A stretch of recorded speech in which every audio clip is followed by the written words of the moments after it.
ॐ अज्ञानतिमिरान्धस्य ज्ञानाञ्जनशलाकया चक्षुरुन्मिलितं येन तस्मै श्रीगुरवे नमः। वन्देऽहं श्रीगुरो श्रीयुत्पदकमलं श्रीगुरून् वैष्णवांश्च श्रीरूपं साग्रजातं सहगण रघुनाथान्वितं तं सजीवम् साद्वैतं सावधूतं परिजन सहितं कृष्ण चैतन्य देवं श्री राधा कृष्ण पादान् सहगण ललिता श्री विशाखान्वितांश्च यत्पाद पद्म नख चंद्र मणिच्छटाया विस्फूर्जितं किमपि गोपवधूष्वदर्शी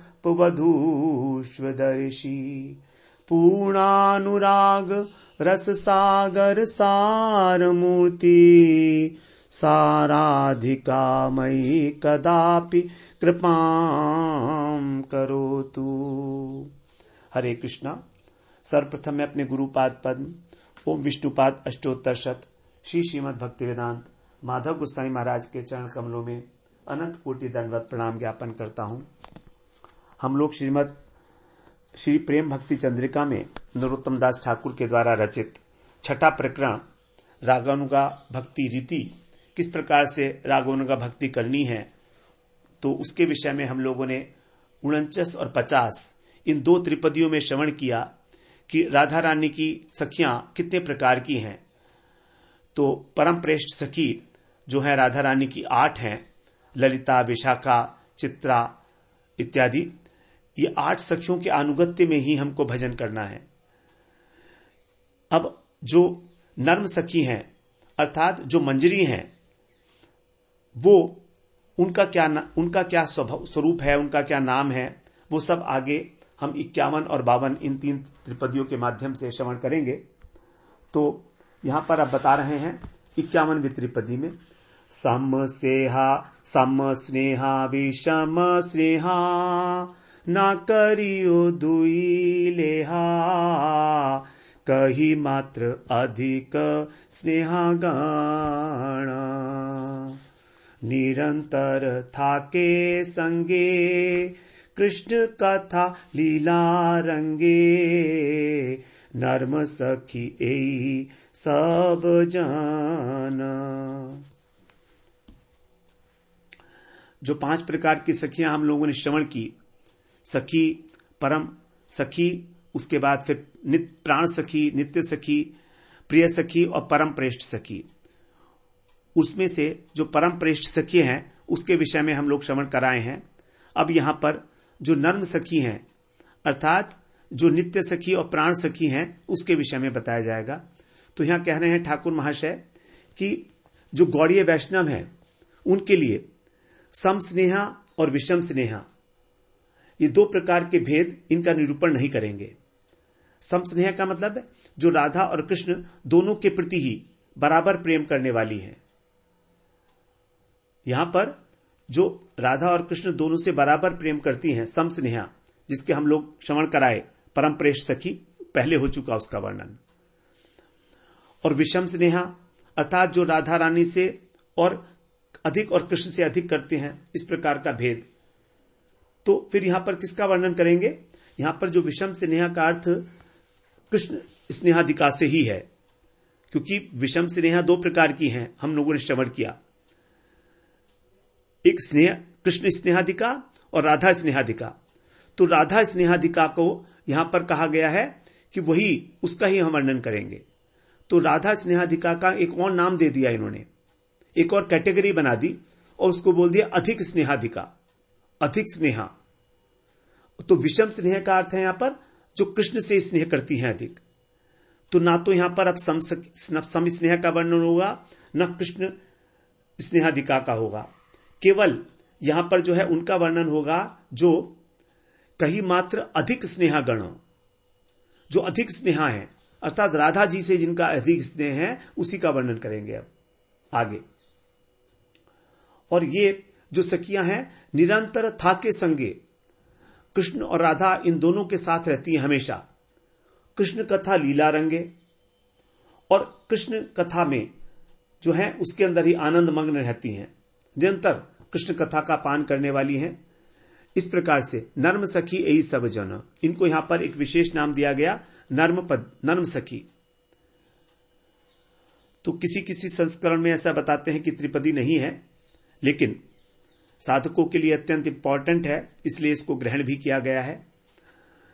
तो यहां पर केवल उन सखियों का वर्णन किया जाएगा जो राधा स्नेहाधिका है, और उनको एक नया नाम दिया है यहां पर, नर्म सखी। नर्म का अर्थ होता परिहास करने में जो अत्यंत कुशल हैं, ऐसी सखियां।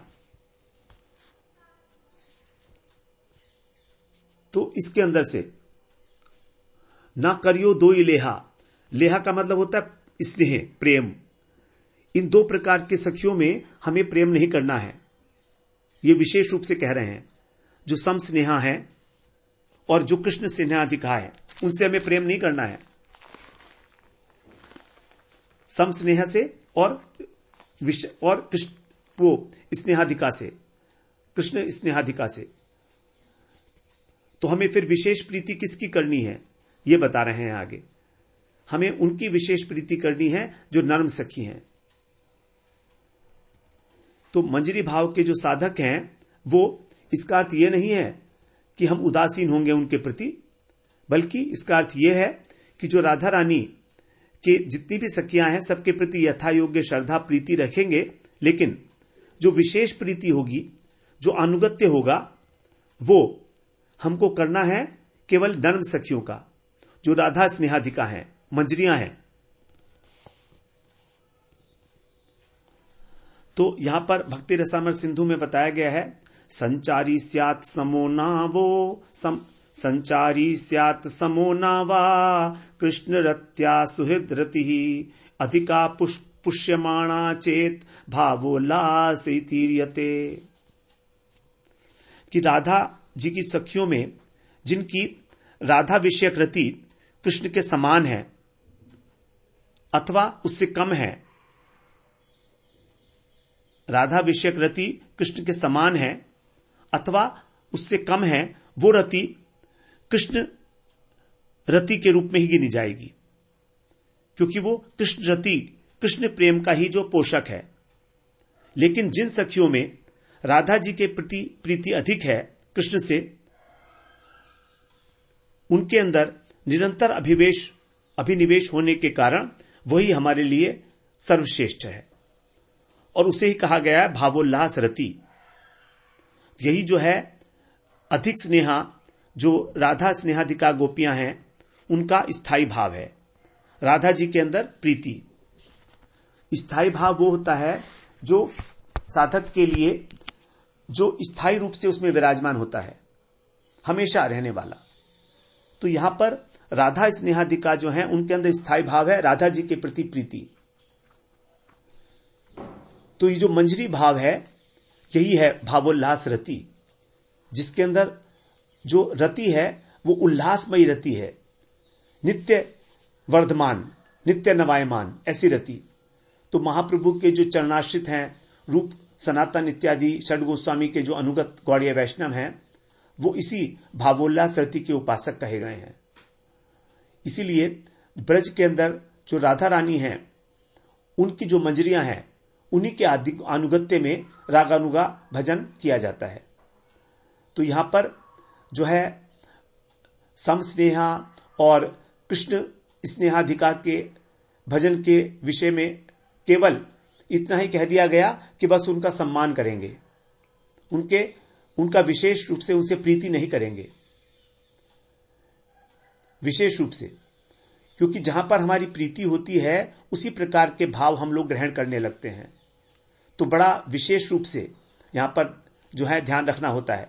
अब देखिए, जब हमको राधा रानी की जो और सखियां हैं, स्नेहाधिका, कृष्ण स्नेहाधिका इत्यादि, उनमें भी प्रीति नहीं रखनी है, तो फिर जो रागानुगा भक्ति के उपासक हैं, उनमें राधा और कृष्ण के छोड़कर किसी अन्य अवतार की भी पूजा करना एक प्रकार की बाधा माना जाएगा, क्योंकि वहां पर भी भाव जो है वो रसाभास हो जाएगा, अनन्यता नहीं हो पाएगी।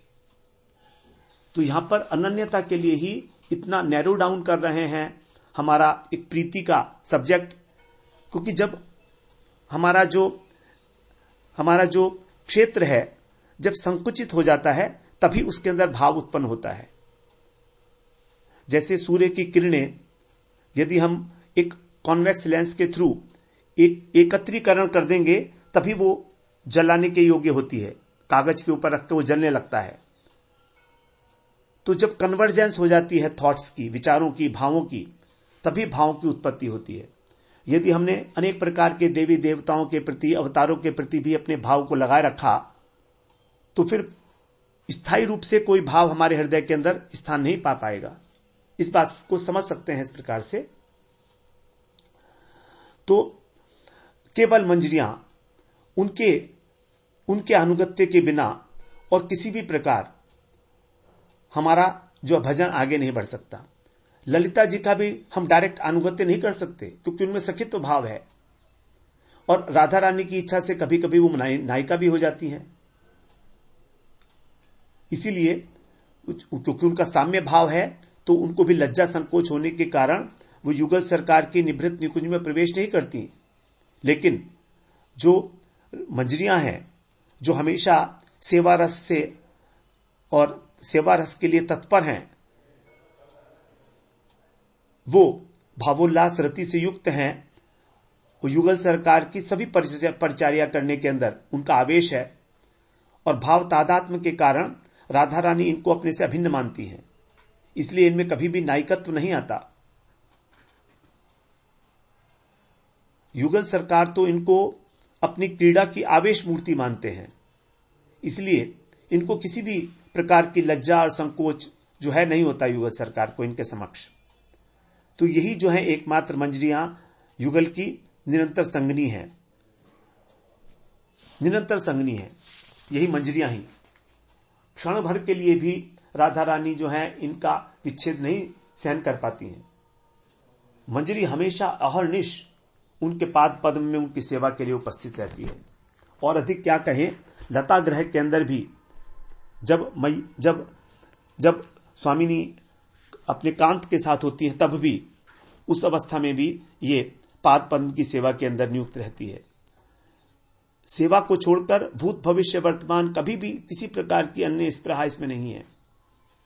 केवल राधा प्रीति सुख संपादन उसमें निमग्न है। स्वसुख की तो लेश मात्र भी वांछा नहीं है। स्वप्न में भी नहीं सोच सकती राधा पद्म को छोड़कर कहीं और जाने की। इसी प्रकार से इस प्रेम सिंधु से ही हमेशा तरंगायित रहती हैं, सुशोभित रहती हैं। यही इनका अलंकार है। अपार पुलक धारण की रहती हैं। इनका शरीर हमेशा पुलकायमान रहता है, आनंद से सरोबार रहता है प्रतिक्षण रसास्वादन के कारण। और इनकी जो अंग कांति है तो सभी के अंदर मोह भी उत्पन्न की रखती हैं ये, और हमेशा सेवा कार्य के लिए व्याकुल होकर इधर उधर घूमती रहती हैं, इधर उधर घूमती रहती है। इसलिए कह रहे हैं कृष्ण कथा लीला रंगे, कि कृष्ण कथा कहकर राधा रानी का जो है विरह शांत करती है। जिस समय कृष्ण राधा रानी के साथ नहीं होते हैं उस समय उनका विरह शांत करने के लिए कृष्ण कथा का गान करती हैं। क्योंकि जिस समय लीला करते हैं भगवान कृष्ण, तब उस लीला को देखकर उसी लीला को ये अपने हृदय पटल पर प्रेम तूलिका से अंकित कर लेती हैं। उसकी छवि बिल्कुल छप जाती है इनके हृदय पर, और वही लीला का वर्णन विरह में करती हैं राधा रानी के आगे मूर्त रूप से। इतना लाइवली उसका चित्रण करती हैं कि ऐसा लगता है जैसे साक्षात जो है लीला चल रही है भगवान की। इस प्रकार से इन निरंतर दास्य कार्य के अंदर रहकर भी, और इनको कहा गया नर्म सखी, क्योंकि ये समय के अनुसार जो है कृष्ण के प्रति और राधा जी के प्रति समय के अनुसार जो है उनके साथ परिहास भी करती हैं और उनको सुख पहुंचाती हैं। तभी कह रहे हैं नर्म सखी यही सब जना। ये जितनी भी सखियां हैं ये सब नर्म सखी हैं। अब इसी का नाम आगे 52वें त्रिपदी में बता रहे हैं। कह रहे हैं श्री रूप मंजरी सार, श्री रति मंजरी आर, लवंग मंजरी मंजुलाली। शिरस मंजरी संगे कस्तूरी का आदि रंगे, प्रेम सेवा करे कौतूहली। प्रेम सेवा करे कौतूहली, बड़े कौतूहल पूर्वक ये सब राधा युगल सरकार की प्रेममयी सेवा करती हैं। इन सब के नाम बताए गए हैं। तो नर्म सखियों के जो नित्य सखी हैं अथवा प्राण सखी हैं, रागात्मिक हैं, इनमें प्रधान मंजरियों के नाम बता रहे हैं। रूप मंजरी, रति मंजरी, लवंग मंजरी, उसके बाद मंजू लाली, फिर रस मंजरी, कस्तूरी मंजरी,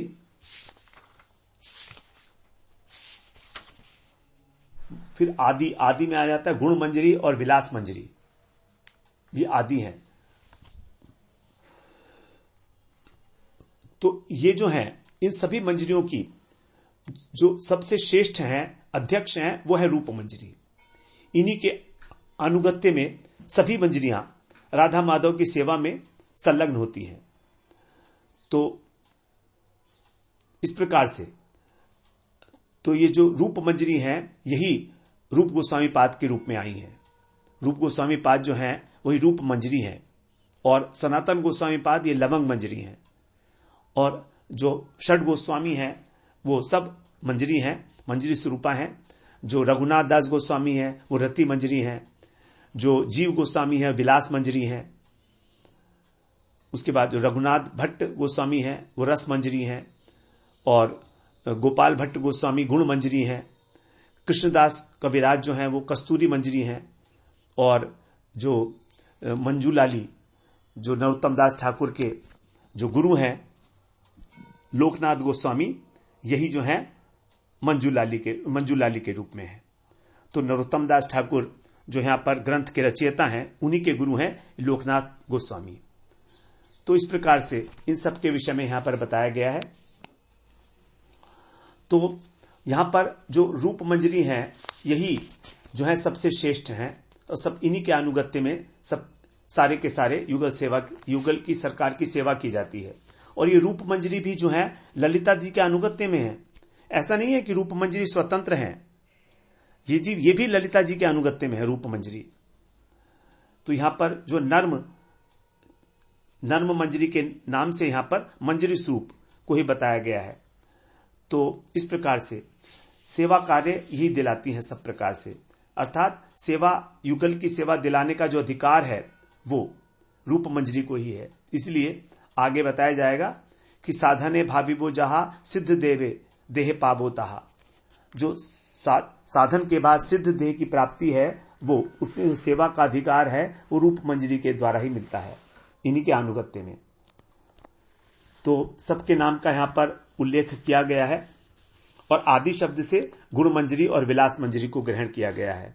इस प्रकार से यहां पर सभी मंजरियों के विषय में बताया जा रहा है कि उसका क्या क्या परिचय है। ये सब जो है गोपाल गुरु गोस्वामी ध्यानचंद गोस्वामी पाद के द्वारा जो स्मरण पद्धति है उसके अनुसार इनके वर्ण का और इनके वस्त्र इत्यादि का परिचय दिया जा रहा है। तो जो ललितानंदन कुंज है उसके उत्तर में, ललितानंदन कुंज है राधा कुंड के उत्तर में, और ललितानंदन कुंज के उत्तर में है रूपोल्लास नामक कुंज, ये रूप मंजरी का कुंज है। तो यहां पर जो है ये अत्यंत सुंदरी हैं, गोरोचना की तरह इनकी अंग कांति है। ललिता जी की अंग कांति भी गोरोचना है, और मयूर पिच्छ बिल्कुल वही वस्त्र हैं जो ललिता जी के हैं। इनकी आयु है 13 वर्ष 6 मास। ये वामा स्वभाव की, मध्य स्वभाव की हैं। मनीषी इनको रंगणमाला भी कहते हैं, और लवंग मंजरी से 1 दिन छोटी है ये। इनके पिता का नाम है रत्न भानु और माता का नाम है यमुना।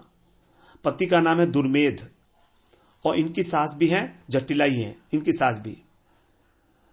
तो ये राधा माधव के पाद सेवन में तत्पर रहती हैं, और कलयुग के अंदर गौर अवतार में यही रूप गोस्वामी के रूप में अवतीर्ण हुई हैं। फिर बता रहे हैं रति मंजरी। रति मंजरी जो है ये इंदुलेखा सखी के दक्षिण में, इंदुलेखा सखी जो दक्षिण पूर्व में है, दक्षिण पूर्व में है इंदुलेखा सखी, उनके दक्षिण पार्ट में रत्यंबुज नामक एक कुंज है, वहां पर रति मंजरी का निवास है। तो विद्युत की तरह इनकी अंग कांति है, तारावली की तरह इनका वस्त्र है, और जैसा कि बताया था विशाखे के लिए, विशाखा जी का यही अंग कांति थी। और इनका जो है स्वभाव है दक्षिणा, मृदु स्वभाव वाली। इनको तुलसी भी कहते हैं। इनकी आयु है 13 वर्ष और 2 मास। इनके पिता का नाम है वृषभ, पति का नाम है दिव्य, माता का नाम है शारदा और सास का नाम है सन्निका। इनकी सेवा है चवर डुलाना। यही है रघुनाथ दास गोस्वामी। गौर लीला में कलयुग के अंदर ये रघुनाथ दास गोस्वामी के रूप में अवतीर्ण हुए हैं। उसके बाद बताते हैं लवंग मंजरी। तो जो तुंग विद्या जी का कुंज है, उसके पूर्व में कुंजस्य तुंग विद्याया कुंज पूर्वत्र वर्तते लवंग सुखदो नामना सुदृशाम सुमनोहर। तुंग विद्या जो है वो पश्चिम में, राधा कुंड के पश्चिम में उनका जो स्थान है, उसके पूर्व में लवंग सुखद नामक कुंज है। इस कुंज का जो नाम है सुनेत्रा गणका। यहां पर ये विराजमान रहती हैं। रूप मंजरी से 1 दिन बड़ी हैं। ये भी रूप मंजरी से 1 दिन बड़ी हैं। और अंग कांति इनकी जो है विद्युत के समान है, वस्त्र तारावली के समान। स्वभाव इनका भी जो है रति मंजरी की भांति है, दक्षिणा मृदु, कृष्ण को नित्य आनंद देती हैं। 13 वर्ष 6 मास और 1 दिन की आयु है। इनके पिता का नाम है रत्न भानु, यमुना माता का नाम, सास है सुशीला और पति है मंडली भद्र। तो देखिए जो रूप मंजरी है वो, और रूप मंजरी और लवंग मंजरी ये दोनों बहनें हैं। दोनों के पिता का नाम वही है रत्न भानु और माता का नाम है यमुना। और सब प्रकार से ये आभूषणों की सेवा है इनकी। यही जो है सनातन गोस्वामी पाद हैं, जो रूप गोस्वामी के बड़े भाई हैं। यहां पर भी जो है ये रूप मंजरी से 1 दिन बड़ी हैं। और कलयुग के अंदर भी जो गौर अवतार है उसके अंदर पार्षद के रूप में जब आए हैं तो भी रूप गोस्वामी से बड़े उम्र के हैं, बड़े भाई हैं उनके। अब रस मंजरी के विषय में बता रहे हैं। जो पूर्व दिशा में चित्रा सखी का कुंज है, उसके पश्चिम भाग में रसानंद प्रद कुंज है। वहां पर रस मंजरी हमेशा विराजमान होती हैं। रूप मंजरी की ये प्राणों के समान प्रिय हैं, अत्यंत प्रिय हैं रस मंजरी। चंपक पुष्प की तरह इनकी अंग कांति है। हंस के पंख की भांति इनके वस्त्र हैं, अत्यंत श्वेत। लवंग मंजरी की समान गुणवती हैं और रूप मंजरी की आश्रिता होकर उनके अत्यंत प्रिय पात्र हैं। जो ये दूती के कार्य में बड़ी कुशल हैं। 13 वर्ष इनकी आयु है। स्वभाव है इनका दक्षिणा मृदु। पति का नाम है इनका विटंक, पिता का नाम है सुभानु, माता का नाम है प्रेम मंजरी और सास का नाम है रंभावती। इनकी वस्त्र सेवा है। कलयुग में यही जो है रघुनाथ भट्ट गोस्वामी के रूप में अवतीर्ण हुए हैं। अब गुण मंजरी के विषय में बता रहे हैं। ये जो है चंपक लता का जो दक्षिण राधा कुंड के दक्षिण में जिनका कुंज है, उसके ईशान कोण में गुणानंद प्रद कुंज है। इसका तो पूरा एक डायग्राम बनाया जा सकता है, एक्चुअली पूरी लोकेशंस बताई हुई है सबकी। तो गुणानंद प्रद इनके नाम कुंज का नाम है। और इनकी भी रूप मंजरी के साथ मित्रता है। इनकी अंग कांति भी विद्युत की तरह है। वस्त्र कुसुम, जवा कुसुम की भांति है। तुलसी मंजरी से 3 दिन छोटी हैं। कृष्ण की आनंद विधायिनी, दक्षिणा प्रखरा स्वभाव है इनका। 13 वर्ष 1 मास 27 दिन की इनकी आयु है। पिता का नाम चंद्रभानु, माता का नाम यमुना। तो इसका मतलब ये भी जो है उनकी बहन है, रूप मंजरी और लवंग मंजरी की बहन है।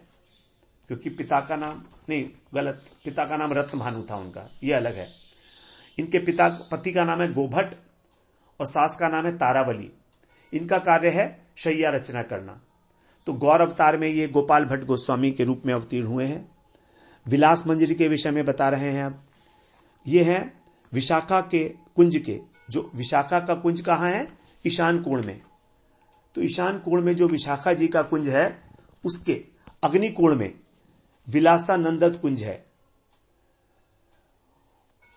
वहां पर विलास मंजरी अवस्थान करती हैं।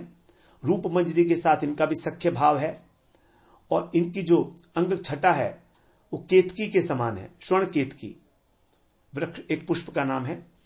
भौरे की तरह इनके वस्त्र हैं। स्वभाव वामा और मृदी। रस मंजरी से 4 दिन छोटी हैं। इनकी आयु है 12 वर्ष 1 मास और 26 दिन। इनके पिता का नाम है स्वर भानु और माता का नाम है दुर्बला। पति का नाम है विडंबक और सास का नाम रवा। देखिए सभी जो है मंजरियां सब विवाहित मंजरियां हैं, सारी की सारी जितने भी सखियां हैं यहां पर सब विवाहित हैं।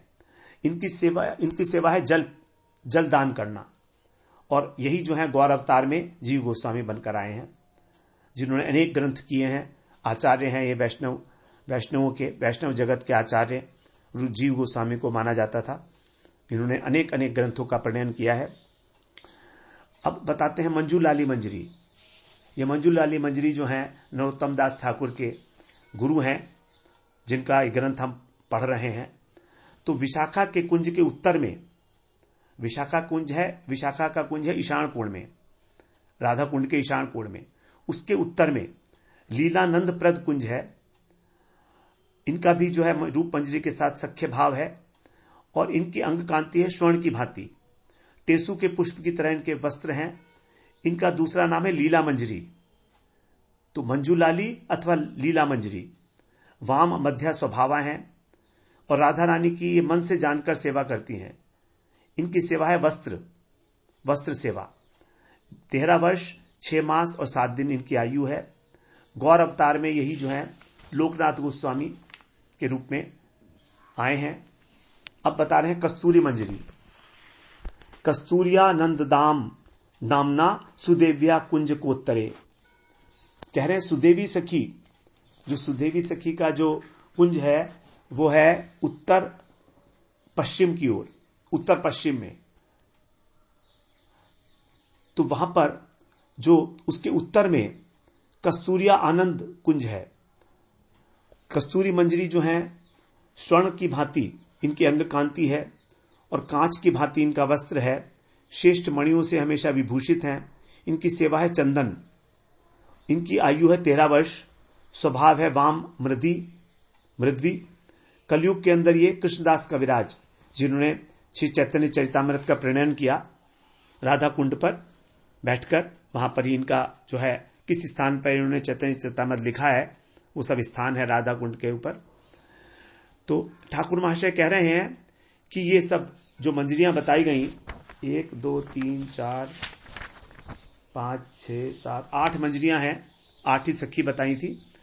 तो ये सब अत्यंत आनंद पूर्वक राधा माधव की प्रेममयी सेवा करती हैं, बड़े कौतूहल से।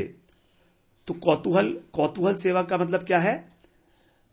बड़ा चमत्कार है इसके अंदर, अर्थात इनके अंदर सेवा के प्रति बड़ी लौलुपता है। तो कौतूहल शब्द का मतलब क्या होता है? जब हम किसी सुंदर वस्तु को देखते हैं, रमणीय वस्तु को देखते हैं और हमारा चित्त उसको प्राप्त करने के लिए लौलुपता हो जाए, तब उसके अंदर बोलते हैं कौतूहल।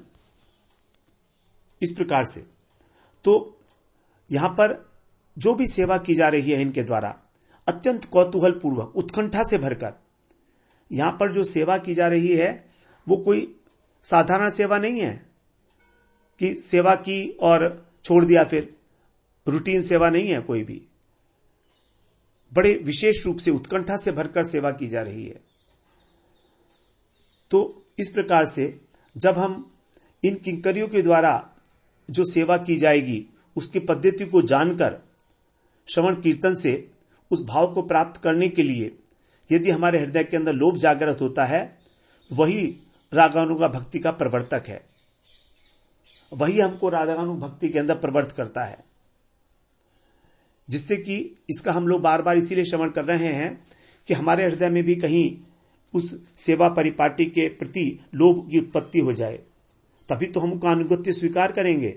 अनुगत्य वही होता है जहां कुछ प्राप्त करने की इच्छा होती है।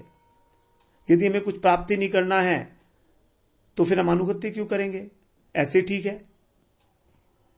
तो इस प्रकार से यदि हमें चिंतन करना है अनुगत्य पूर्वक, तो हमें इनकी महिमा को, इनकी सेवा परिपाटी को, कि किस प्रकार उत्कंठा से भरकर ये युगल सरकार की कौन कौन सी सेवा में हमेशा निरंतर संलग्न रहती हैं, तो हमको उसको बड़ी एकाग्रता से और लोभपूर्वक श्रवण करेंगे, तभी हमारा वो चिंतन सफल हो पाएगा। तो फिर भाव सिद्ध होने पर फिर वही हमारा जो है नित्य स्वरूप हो जाता है, स्थायी भाव के रूप में।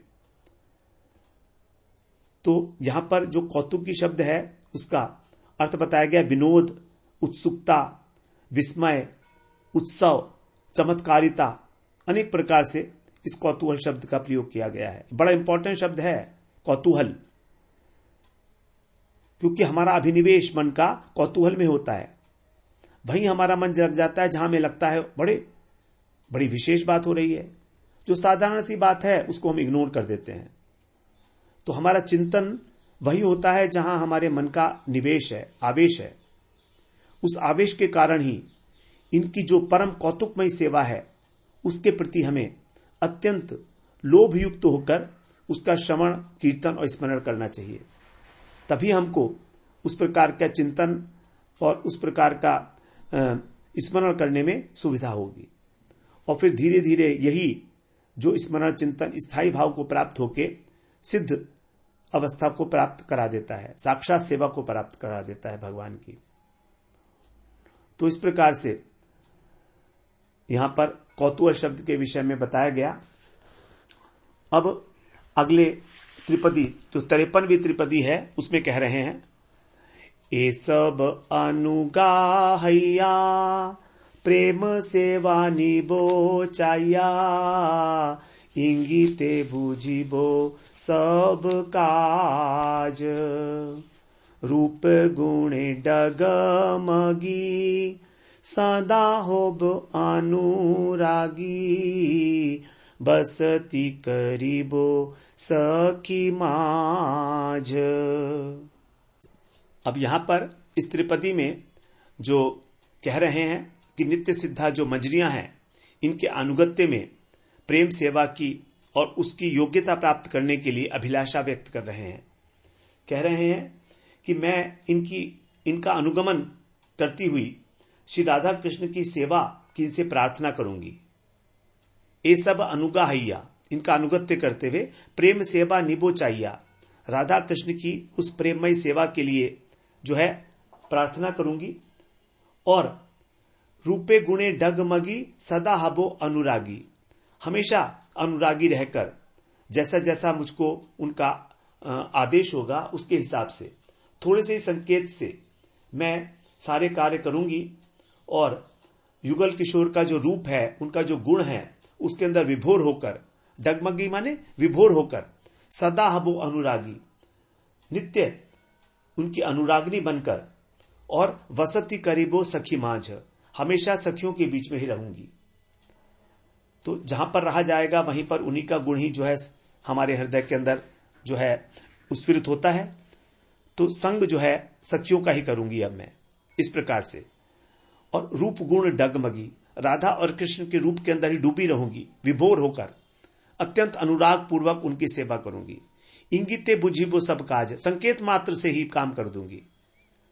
संकेत मात्र से मतलब रूप मंजरी का जो है इच्छा होगी इस प्रकार के करने की, संकेत से कहेंगी वो मुझे, वो अपने शब्दों से कुछ नहीं कहेंगी, संकेत से ही मैं उनकी बात समझकर और वो कार्य अत्यंत अनुराग पूर्वक करूंगी, क्योंकि इनका स्वभाव ही सेवा है, स्वभाव ही सेवा है। तो यहां पर जो है यद्यपि पता नहीं कितने कितने जो है श्रुतियां इत्यादि, वो भी सब भगवान की जो है दंडकारण्य के ऋषि, वो सभी सखित्व को प्राप्त हुए हैं, लेकिन उनको भी इस प्रकार की सेवा प्राप्त नहीं हुई है।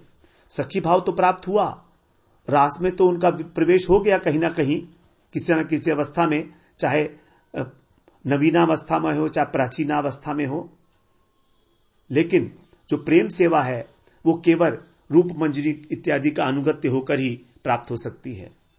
तो यहां पर कह रहे हैं मैं उनकी सेवा को मांग लूंगी।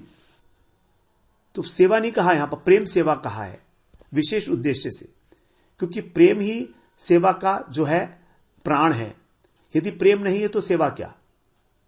साधक के हृदय में यदि प्रेम नहीं है तो उसके द्वारा जो फल इत्यादि भगवान को अर्पण किए जाते हैं वो भगवान की प्रसन्नता का कारण नहीं हो सकते। भगवान ने कहा है पत्रम पुष्पम फलम तोयम यो में भक्तिया प्रयच्छति, जो भक्ति पूर्वक मुझको प्रदान करता है। पद्यावली में कहा है नानोपचार कृत पूजन मात बंधो प्रेम नैव भक्त हृदयम सुख वेद्रुतम स्यात् यावत् क्षुदस्ति जठरे जठरा जरठा पिपासा तावत् सुखाय भवतो ननु भक्ष्यपे। हे भक्त, प्रेम के साथ जब अनेक प्रकार के उपचारों से भगवान की पूजा की जाती है तब नानोपचार अनेक प्रकार के उपचार, षोडश उपचार, द्वादश उपचार, पंचोपचार, तब जो आर्त बंधु भगवान है कृष्ण, जो दीन दुखियों के बंधु हैं, उनका हृदय जो है सुख से विगलित हो जाता है। द्रुतम विद्रुतम सुख विद्रुतम स्यात्, आनंद से उनका हृदय जो है पिघल जाता है।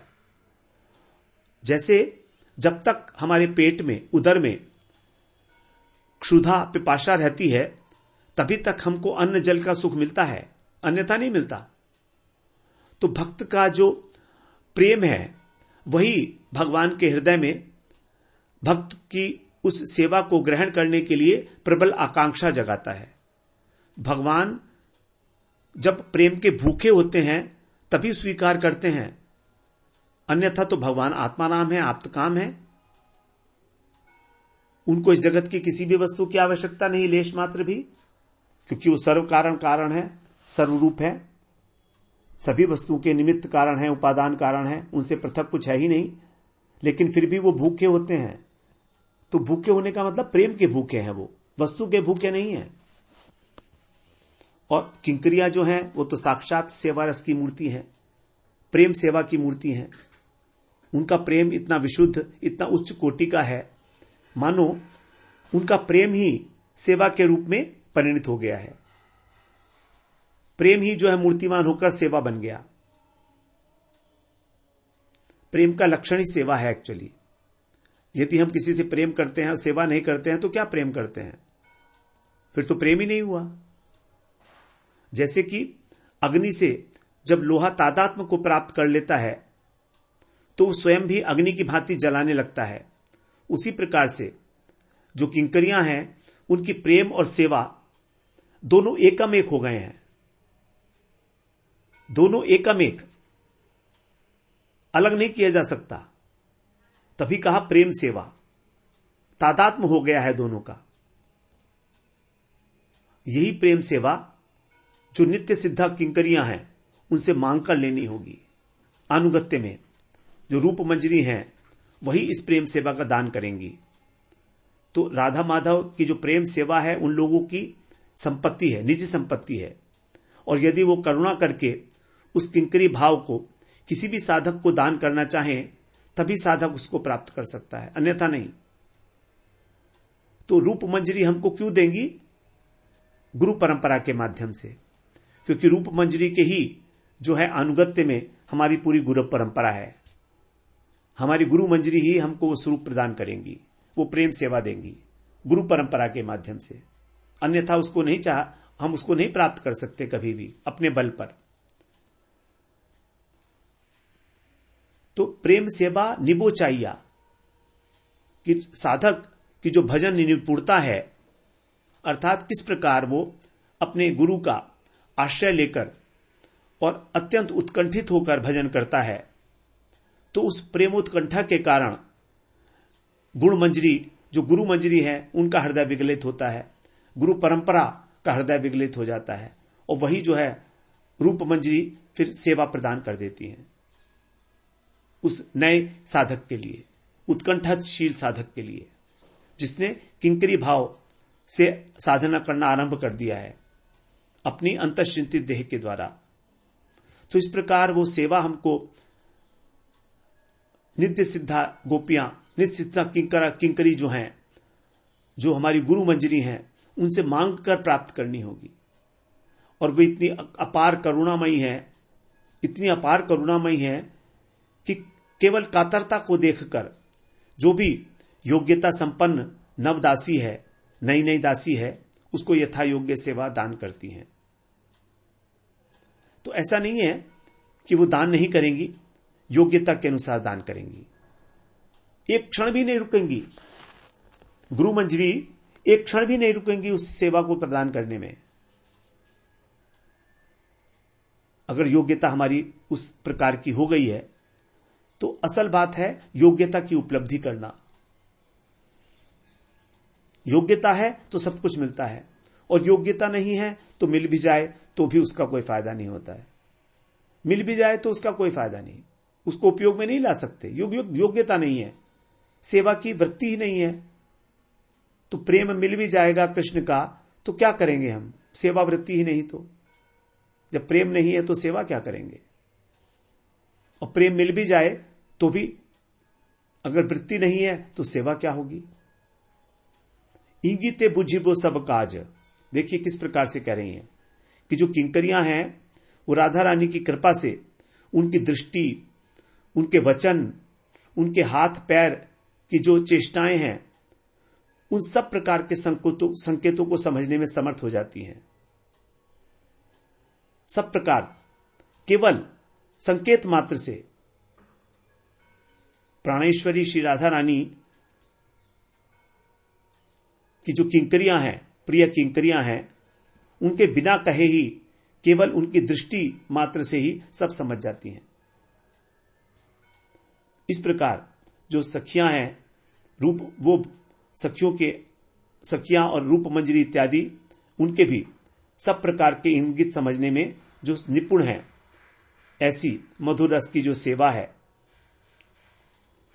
क्योंकि सेवा में हमेशा कह के सेवा नहीं कराई जाती है। सेवा सेव्य के द्वारा कहकर नहीं किया जाती है। सेवक जो है केवल इशारा मात्र से ही उस सेवा को कर देता है, जिसको कहते हैं मनोभीष्ट। अपने गुरु का मनोभीष्ट जानकर उनकी सेवा करना। गुरु ने कहा नहीं, लेकिन तो भी उनका मनोभीष्ट हमें मालूम है, उस प्रकार से उनकी सेवा करना। तो इस प्रकार से क्यों बोलना क्यों नहीं है? बोलना इसलिए नहीं है कि नित्य युगल सरकार की लीला चल रही है। यदि किसी भी प्रकार का कोई वचन बोला गया तो लीला का आवेश न टूट जाए, तो केवल संकेत से ही सारा कार्य होता है। तो जो संकेत समझकर कार्य करने की योग्यता यदि है, तभी हम उस सेवा को ग्रहण करने में समर्थ हो सकते हैं। तभी हमारी जो गुरु मंजरी हैं हमको हमारा स्वरूप बताकर हमको उस सेवा में नियुक्त करेंगी, अन्यथा वो सेवा पाना असंभव है। निकुंज के अतिरिक्त भी राधा रानी को जो अब और भी घर में कार्य होता है, वो सब केवल इंगित मात्र से होता है। क्योंकि जब राधा रानी नंद भवन में जाती हैं सुबह को कलेवा बनाने के लिए कृष्ण का, तो वहां पर भी जो पाकशाला है उसके अंदर केवल इशारे मात्र से ही सभी मंजरियां जो हैं, सब प्रकार के जो मसाले हैं और सब सामग्रियां हैं, उसको प्रस्तुत करती हैं राधा रानी के इशारे मात्र से।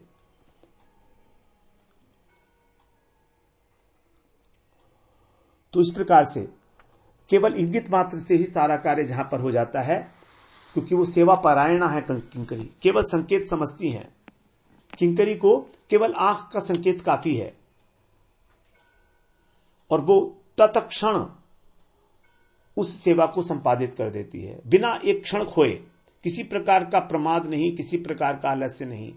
इसलिए भजन में कहा जाता है प्रमाद और आलस्य ये छोड़ना होगा। जो प्रमादी है, जो आलसी है, वो भजन क्या करेगा? भजन में तो अलर्टनेस चाहिए, 24 आवर्स अवेयरनेस। तो जो अवेयर है कि वो क्या कर रहा है, उसके मन में क्या चल रहा है, सब चीजों के प्रति हमें अलर्ट होना पड़ेगा, तभी सेवा हो सकती है मंजरी भाव की। फिर आगे कहते हैं रूपे गुणे डगमगी सदा हबो अनुरागी। राधा माधव सरकार का जो रूप है, उनका जो गुण है, उसमें हमेशा डूबे रहेंगे प्रतिक्षण। अब देखिए, जो दोनों का ही युगल स्वरूप है वो नित्य नवायमान है, प्रतिक्षण बढ़ता है, प्रतिक्षण। इसी प्रकार से उसकी सेवा की उत्कंठा भी प्रतिक्षण बढ़ती चली जाती है। और उस प्रतिक्षण सेवा की उत्कंठा का अवलंबन करते हुए और अत्यंत कुशलता का परिचय देते हुए संकेत मात्र से ही जब किसी बात को समझ लिया जाएगा, यही जो है साधक की योग्यता को सिद्ध करता है।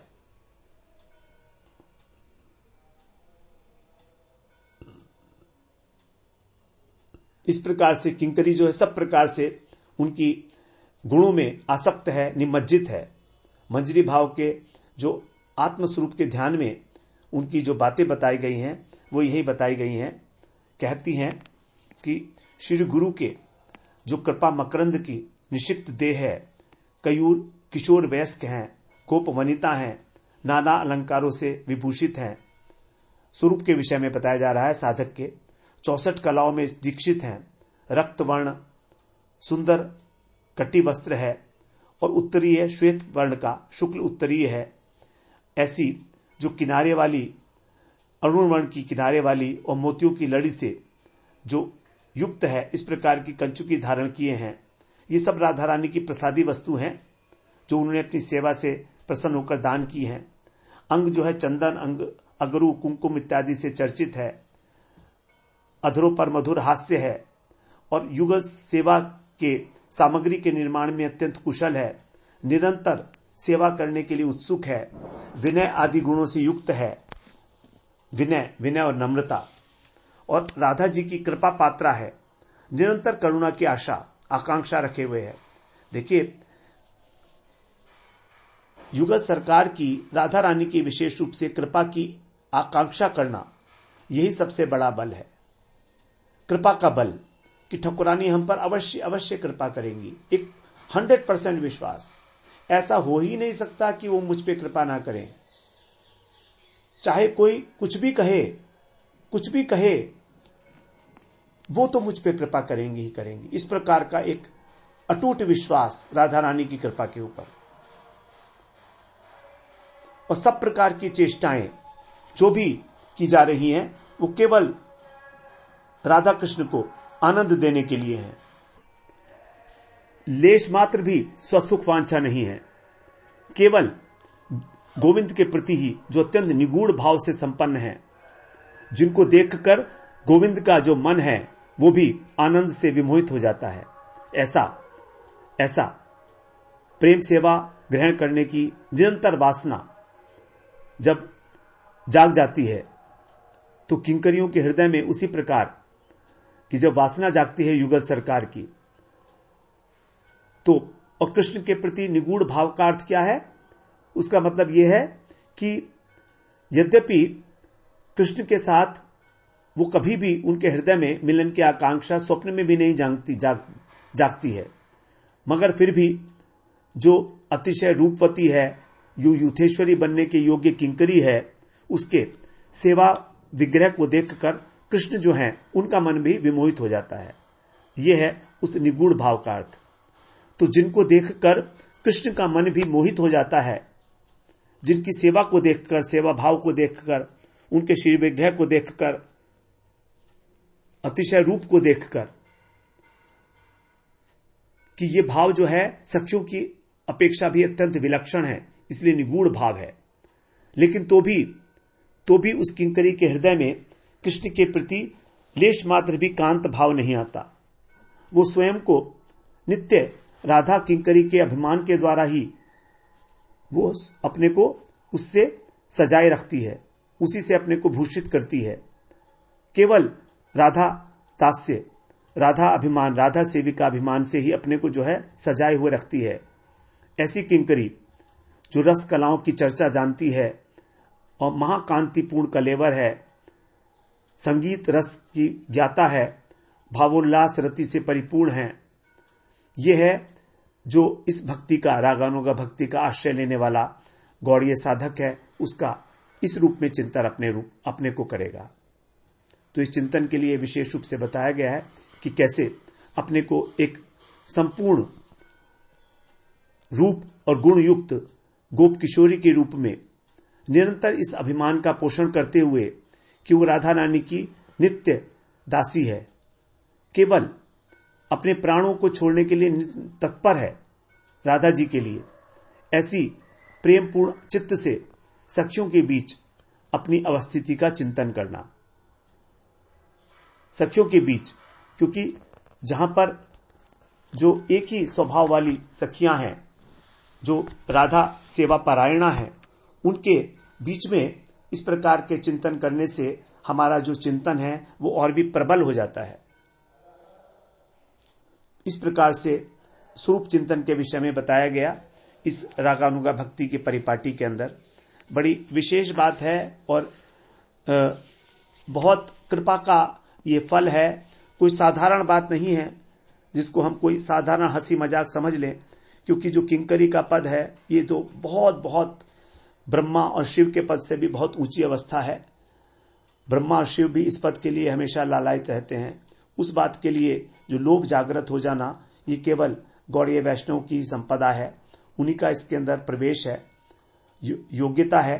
जब गुरु के आश्रय में हमारा हृदय क्रमशः भजन करते करते परम लोभ से व्याकुल हो जाता है और उस स्वरूप का चिंतन करते करते उसके साथ तादात्म्य होने लगता है, तब फिर सोते जागते उसी स्वरूप का चिंतन होने लगता है। और तब हमको उस सेवा के अंदर धीरे धीरे जब कृपा होती है हमारे ऊपर, तब उसकी प्राप्ति होती है। तो इस प्रकार से जो रूप मंजरी इत्यादि के अनुगत्य में सेवा के परिपाटी चिंतन की विधि, ये सब यहां पर बड़े स्पष्ट रूप से बताई गई। अत्यंत अनुरागी चित्त होकर मैं उनका संकेत समझकर और उनके रूप गुण का ध्यान करते हुए उसमें विभोर होकर और सखियों के बीच में रहते हुए अपने स्वरूप का चिंतन करते हुए और उनकी सेवा में तत्पर होंगी। इस प्रकार से अभिलाषा व्यक्त की है रागानुगा भक्ति के लिए नरोत्तम दास ठाकुर महाशय ने। अब हम 54वीं त्रिपदी का अगले सत्र में श्रवण करते हैं। वांछा कल्पतरुभ्यश्च कृपा सिंधुभ्येव च पतितानां पावनेभ्यो वैष्णवेभ्यो नमो नमः।